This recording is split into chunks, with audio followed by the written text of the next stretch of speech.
Good morning. Welcome to 4Media and to our Friday Q&A live stream, back after the VE Day bank holiday. Did anyone go anywhere nice for the weekend? No, thought not. So lockdown has changed a bit this week. We can go out for exercise as many times a day as we like. We can travel as far as we want, as long as we act like Cinderella and get home by midnight. And we can meet one other person out in the open as long as we keep 2 meters apart. Sounds like some weird sort of dating app that nobody would want to use. And while most of us are still working from home, some sectors began going back to work this week. So good news. And we get to see some sports too, with the German Bundesliga kicking off again tomorrow. So that's pretty perfect timing when it comes to our guest today, but we'll get on to him in a second. Here at 4Media, we've had a busy week, holding remote broadcast days, launching surveys and gaining some great print and online coverage. For us, it's pretty much business as usual, except we're all working from our living rooms, even to the extent of producing videos, podcasts and the like. So if you need our help or advice on anything at all, then please get in touch with one of the team. This has obviously been and still is a difficult time for the PR industry, and that's why we are holding one of these live streams every week, each time with a leading light of the UK media. So a big thank you to all those experts who have given us their time, but also to the hundreds of you who've supported us. For those of you who don't know me, I'm Alan Edwards. I'm the head of news at 4Media. I'm the former night editor of the Sun newspaper, with a lifetime in Fleet Street under my belt. Between me and my team, and Sam Dibley and his broadcast team, we have pretty comprehensive insights into the media, and we're here to help if we can. Anyway, for today's Q&A, we're delighted to welcome Iain, Axon, global sports TV producer for Reuters, which is part of the world's biggest news organisation and produces 300 items of video, which are watched by more than 1 billion people a day. Iain's main role is as news editor, coordinating global sports video coverage and running Reuters production teams in London, Washington and Mexico City. A lot of his time is taken up on day-to-day and long-term planning, essentially breaking news and big events, and liaising with rights holders and governing bodies. But he travels to big events as a field producer as well. He's been to 2 World Cups, 2 Summer Olympics, 2 Winter Olympics. No envy at all there, Iain. And he should have been in Tokyo and Baku this summer covering the 2020 Olympics and the Euros. Instead, he says he'll be homeschooling and trying to spot Wimbledon on Wimbledon Common. I guess most of you know the drill. Lots of people have already sent in questions that I'll put to Iain on your behalf. And there's a facility for you to send live questions as we go, which should appear down the side of your screen. I'll get through as many of those as I can in the 30 minutes that we have. Now, it gives me great pleasure to introduce Reuters global sports TV producer, Iain Axon. Good morning, Iain. Good morning, Alan. How are you doing? So yeah, not too bad. Not too bad.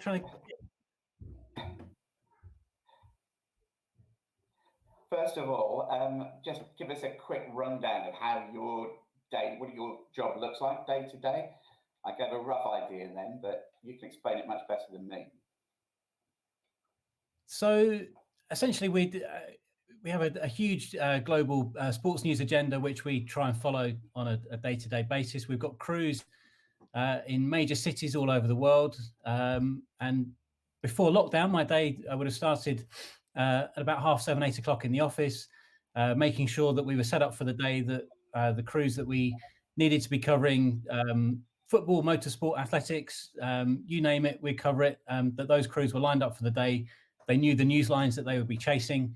They had their accreditation sorted out, their timing sorted out for when things were beginning or ending, and then sending them out into the field, and then watching their content come back into the office, where we would assign it to various producers, either in London, where the bulk of our team is based, or in Mexico City or Washington. Those guys over there have a more focus on US sports and sports taking place sort of either in that part of the world or in those time zones. So that's the sort of the news editing, the daily chasing that I do, and then we also plan for big events. Sent a team of 30 to Tokyo for the Olympics this summer, and about the same to the Euros as well. Two very big tournaments that we would throw all our resources at, and we tend to do that for the Winter Olympics as well, and other big football tournaments. So some longer term planning and liaising with various governing bodies and rights holders. Most of what we do, about 70%, is covering press conferences and spot news, but we also bring in lots of highlights of sporting events, which generally we pay a rights fee for, and then it would be embargoed to certain territories and for certain timing. So we spend a lot of time liaising with different people to try and bring those highlights in. So obviously, with next to no sport happening at the moment, how the heck are you finding content to broadcast? What are you turning to?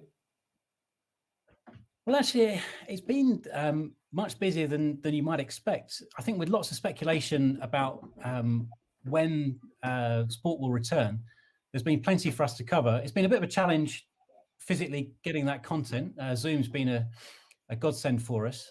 But I think the biggest story that we've covered in the last couple of months has been the postponement of the Olympics. Almost on a daily basis, we were either trying to set things up with the IOC to have interviews or content from Thomas Bach and other senior figures there, getting reactions out of Japan. We're fortunate to have a very good, young, keen VJ in Tokyo who's been covering lots of different aspects of it there, and then trying to speak to athletes as well about what they think, whether they'd be happy to go to a postponed Olympics next year if the coronavirus hasn't entirely gone away. And then also covering the return, hopefully, of the football leagues. Bundesliga, we have a highlights deal for the matches, so we're doing that over the weekend, and then looking to the Premier League as well. So what kind of sports content would you say has worked best for you in the last, God knows how many weeks? Is it 8 weeks now that we've been in this? I think surprisingly, the Zoom style interviews have done really well for us. Before, we would never have touched those. Obviously, the picture quality isn't great. We'd have had to send a crew out to people, so it would have been quite labour and resource intensive. But now suddenly you can speak to anyone anywhere in the world from the comfort of your front room. You can record it quite easily. It's fairly easy for us to edit. And when those talking heads are talking about strong news stories, then there's a lot of demand for that content. I did one just the other week with Boris Becker talking about whether the US and the French Opens should be cancelled for the season or postponed and put back to a later date, and whether the tennis calendar needed reorganizing. And that got very heavily used by both digital and broadcast clients. And again, the quality of that wasn't fantastic, but the fact that we had a good figure talking about interesting topical points, meant that everyone wanted to use it. So presumably it means that you're more comfortable now with probably less than HD quality content than you might have been 2 or 3 months ago. Yeah, it's been a funny sort of trend in the industry, really, that you've got this amazing technology, 70-inch TV screens, 8K, whatever it might be, but there's a sense that yes, some content does have to be of that quality. And I think especially live events, so very much pertaining to highlights. But there's an acceptance of much lower quality video in the industry over the last couple of years. I think with the advent of UGC, user-generated content, so people filming things on their mobile phones, either as a member of the public or, before we'd have sent a camera crew out with a £20,000 camera. And now sometimes some of the best content we produce or bring in is on an iPhone. So that's seen a bit of a trend. And then, with the advent of lockdown, suddenly these Zoom interviews where there's a bit of picture breakup, a bit blurry, low quality. I think you've just seen my picture breakup there, but people are quite happy with that content. Yeah, we're just suffering from a bit of picture breakup there, so apologies, but we seem to have Iain still fully with us.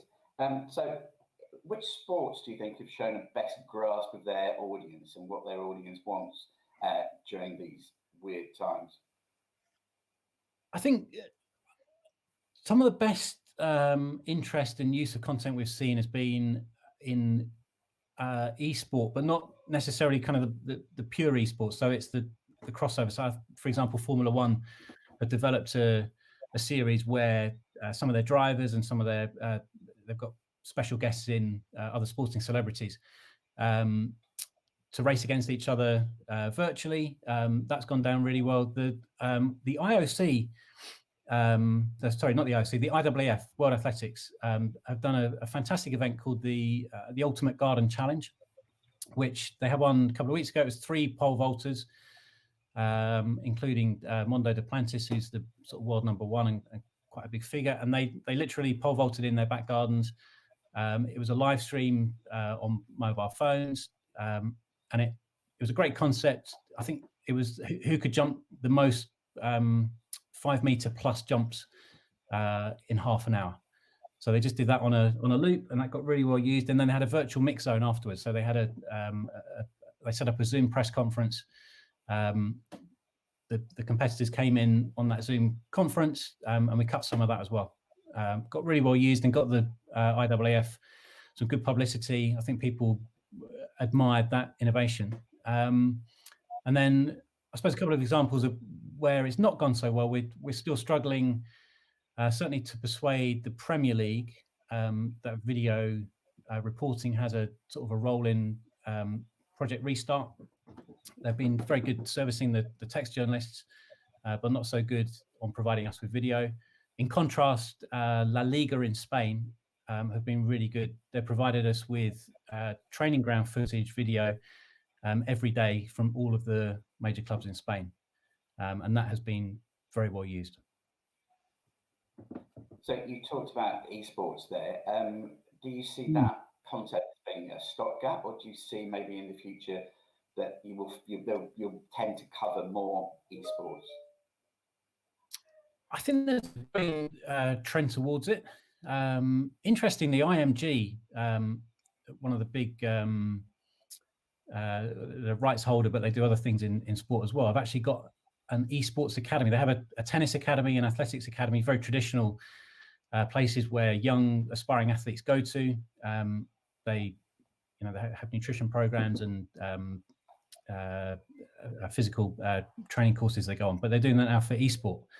So I think that's an indication that they, see that the future is esports, and these athletes are, being trained in making sure their fitness levels are good and their reactions are good, etc., etc. And over the last 2 years, we've probably seen more and more clients wanting and asking for esport coverage. It's fairly easy to do because they're supplying us with the content.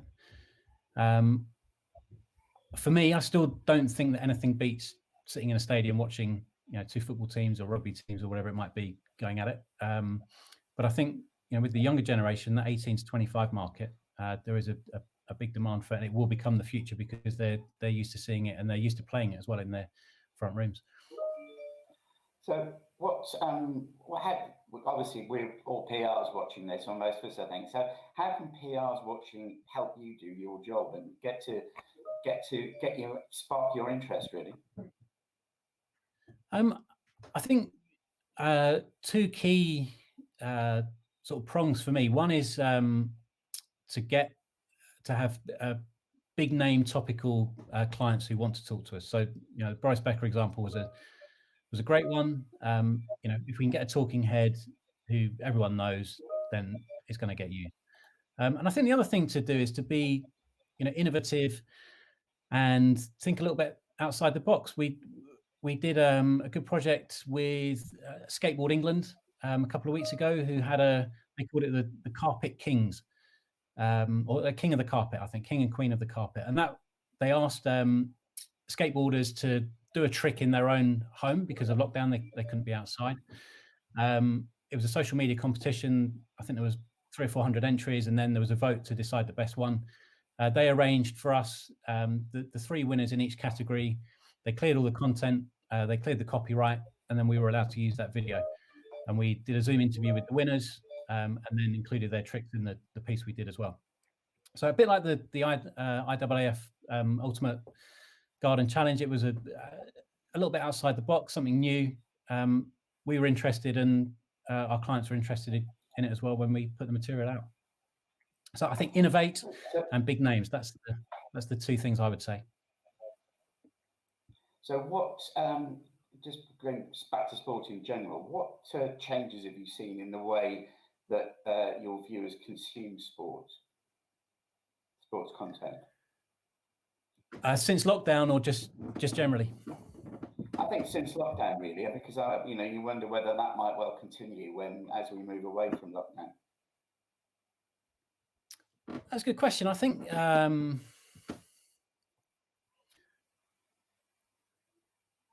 there's been, and unfortunately, we can't really tap into it. I think we've seen a demand for historic sports events being replayed. I think ITV are doing it at the moment with the Euro 96. That isn't a particularly good thing for us, because I think we're very much about producing content for the here and now rather than something from the past. I think my message would be, though, generally, there is a huge demand for sport and a huge interest in sport, and even though it's not being played at the moment, that demand hasn't gone away. And I think when it does come back, I imagine that the eyeballs on the videos that we produce will increase. I think people are so desperate for its return that they will really lap it up when it does come back. And I think next year, if they go ahead, fingers crossed, I think the Euros and the Olympics will be two events that will be bigger than they have ever been before, because it will be a celebration of sport, and people will be grateful for what they have, and they'll think back to this summer when they didn't have anything and how much they missed it, and they will really throw themselves into it next year, I think. Yeah, I think you're right there. What about the long-term changes do you think we're going to see in sport and sports coverage when we come through this? I mean, you can imagine, as you said, the initial reaction when we do get some sport back. But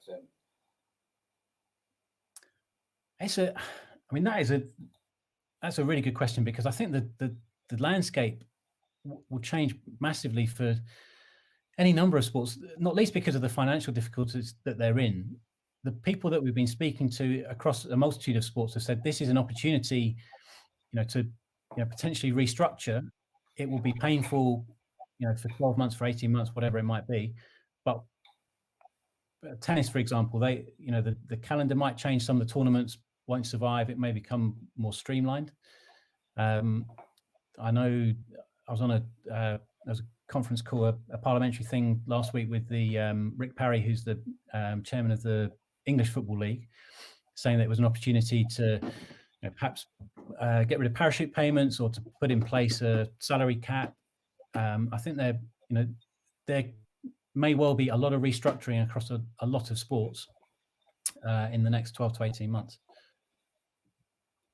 So back to your business a bit more. Typically, how many subscribers if you put out a good sports story or a good bit of sports video, Yep. How many of your subscribers would actually use that content? Anywhere between, on a daily basis, a good story for us would see between 80 and 100 broadcast clients use it. The highest use that we see in stories is either very, very strong breaking news, or very, very quirky video. We have a very good relationship with Red Bull Content Pool. Red Bull put together some fantastic videos of people doing sort of sports related stunts.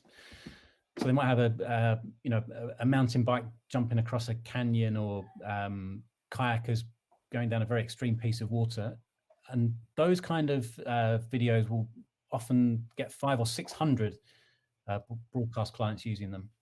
And then a piece of content maybe around the Champions League, Jurgen Klopp press conference in the final or semi-final, we might see 80 to 100 broadcast clients using that, and then the same again on digital as well.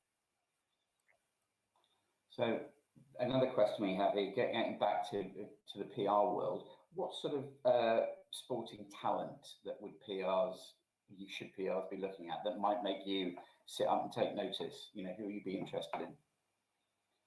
I think from a Reuters perspective, we always want people with an international appeal. So sometimes we get offered stories that are very UK centric. We do have a number of UK clients as one of our biggest markets, but you know, often those PRs will be talking to the UK clients that we supply anyway. So they've already got the story.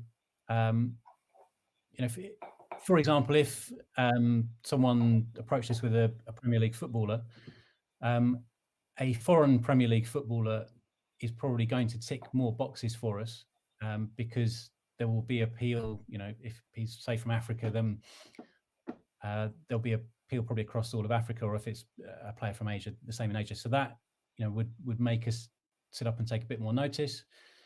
And I think in terms of which sports we'll be looking at, football is the main driver for us, followed by probably tennis, golf, and athletics. So someone from those kind of sports are the ones that, you know,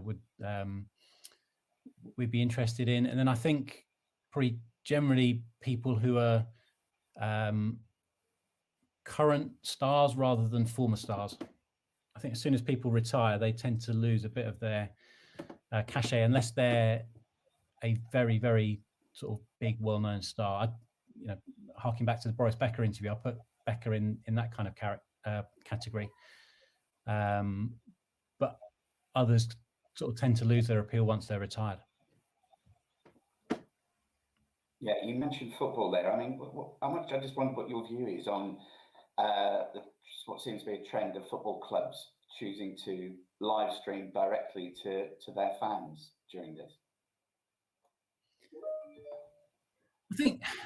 I mean, any content that gets out there is good. I think the danger or the problem potentially for us as an agency is if we're bypassed as a provider or an outlet. And I think, you know, when you go directly to your fans from a football club, sometimes you can lose that critical element that independent journalism provides. But I think in terms of getting content out there, the more the better. I don't think there's ever been a time where we've had richer or more varied content, to be honest. People keep saying that journalism's dying, that, you know, people aren't interested, but from what I see, it's just, you know, it's being consumed in a different way. It's probably being consumed in video rather than in print journalism these days, or certainly in digital journalism. But the desire and the demand for content is greater than ever, I think. That brings us nicely onto another question that we've had come in. Any unlikely sports that you think have emerged through this that have actually captured the imagination, surprisingly? I saw that we didn't do it, but there was a good article, I think it's on the BBC, about marble racing, which has been huge. I mean, on that note, not necessarily during lockdown, but some of the best stories that we do are about quirky sports. We did actually, well, this was during lockdown. We did one earlier this week about a guy who he's trying to break the world record for the fastest motorized wheelbarrow. I think you have to drive it in somewhere or another. I've actually seen the video, but that was popular. Throughout the year, we do stories like that. I think we do a feature on lawnmower racing, snail racing. You know, anything like that that's a bit different, people love it. So if anyone out there's got content like that, let me know. I'm sure it will get very well used. That leads us on. How's the best way to pitch to you or to your team? You know, how do you like to be contacted, when and by what means, and what's the best way to attract your attention? I think I'm in the office prior to lockdown, between 7:30 and 5 o'clock. Send me an email, give me a call. Always nice to speak to people on the phone. I think it's a bit harder to say no on the phone as well. So if you don't want to give me a ring, then call me. Yeah, and happy to have an email and to hear ideas and, you know, give some feedback as well. And what about exclusives? Are they important to you? Yeah, very much so. I mean, the more exclusives, the better. The beauty with Reuters is that we've worked very closely with our text and picture desks as well. So if you have a good story and we come and cover it, we will also give it to the text wire and the picture. So it's a true multimedia package. And our videos, not just sport, but across the business, are hitting a billion eyeballs a day. I would have thought it's the same for text and for pictures as well. The number of people that those particular medias are going in front of. I was going to say the other thing about Reuters as well, that people sometimes haven't heard of us or don't necessarily know what we do or the scope that we have. Sometimes we're bypassed in favour of UK publications. We supply most of those UK publications and broadcasters with content. And if your content comes to us, then it's going to go global. Everyone in the world will see it. Yeah. So your picture's frozen a bit for me there, but I'll plough on. How, when you come to planning, I know lots of what you do is planning. How far in advance do you tend to plan? Not big events, but generally. Good question. To be honest, as far in advance as we can. If PRs or people out there, if you have a story that's coming up in 6 months' time, let us know. We can put it in. We have internal diaries, and we also have client-facing diaries as well, so we can let clients know about it as soon as we do. And yeah, happy to hear about stories. The one thing I'd say is that because breaking news is our that's what we're there for. Things can change. If a big news story breaks, then, and we've been due to cover a story that we knew about 6 months ago, we may have to drop it to cover the breaking news. But generally, we can find a way of doing it, and it really helps us to know about stuff that's coming up rather than hearing about it 24 hours before it happens. If we can hear about it as soon as we can, then that allows us to put our plans in place. So excitingly for some of us, we're going to get a first touch of football tomorrow on the Bundesliga. But football in general, I mean, over here, how do you think the reputation of footballers has fared during this? I mean, you've obviously had the good stuff like, Harry Kane sponsoring the shirts at Leyton Orient, but there's been lots of bad stuff as well. Players arguing about money and refusing to take pay cuts. How do you think that's going to work out at the other end? I don't know. I think I must admit it may not be a popular viewpoint, but I felt a little bit sorry for them. We've seen, other major brands in the UK take government money without being criticised. I don't see why football has to be sort of the moral arbiter of the country, and they're the barometer of what's good and bad. Having said that, I think probably Liverpool, with the fact that we're going to win the league, could have handled it a little bit better, and I think probably did make the right decision not to furlough their staff. But it's an industry like others that are struggling. I think Steve Parish said the other week that unless they get back to playing football, then they'll be like the airlines, that they're going to have real financial problems. And I think there's been plenty of good individual acts by footballers to negate any bad publicity, whether that was justified or not, for the clubs. I saw Harry Kane this morning, I think, has sponsored Leyton Orient shirt, and is then giving that sponsorship slot to good causes. So yeah, I don't really have a problem with it. I think everyone, I don't think there should be a moral obligation of a footballer just because he earns lots of money to give some of that away to charity or to take a pay cut. I didn't see other people in other industries being harassed and harangued about it. Yeah, and I think the other thing there is the final question really, I think, today is obviously lots of sports, football in particular, is very much dependent on sponsorship. Do you think that's going to change? They're going to be harder to come by, perhaps, when we come out the other side of all this? Yeah, I think so. I think that you know, the economy's taken a hit, hasn't it? And it will hit across the board. I guess the Premier League teams will be okay. Sorry, I've a little invader there. Daughter's just arrived. Yes, my 4-year-old has burst into the room, much to my my embarrassment. Yeah, I think I guess the Premier League will probably Premier League clubs will be okay. They've got that global scope. They've got the global appeal. They will be able to find sponsors. I fear more for the lower league clubs where it's a day-to-day existence. I harking back to the question earlier about whether sport will have to restructure.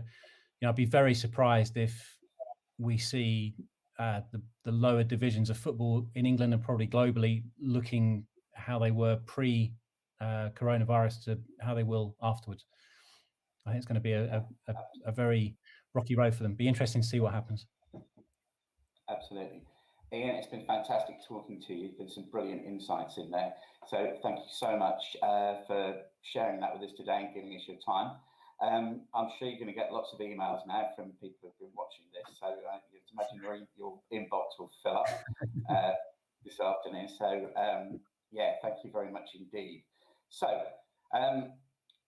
that's it for our live stream today. As I said, a great insight. I found it fascinating. I'm sure you all have too.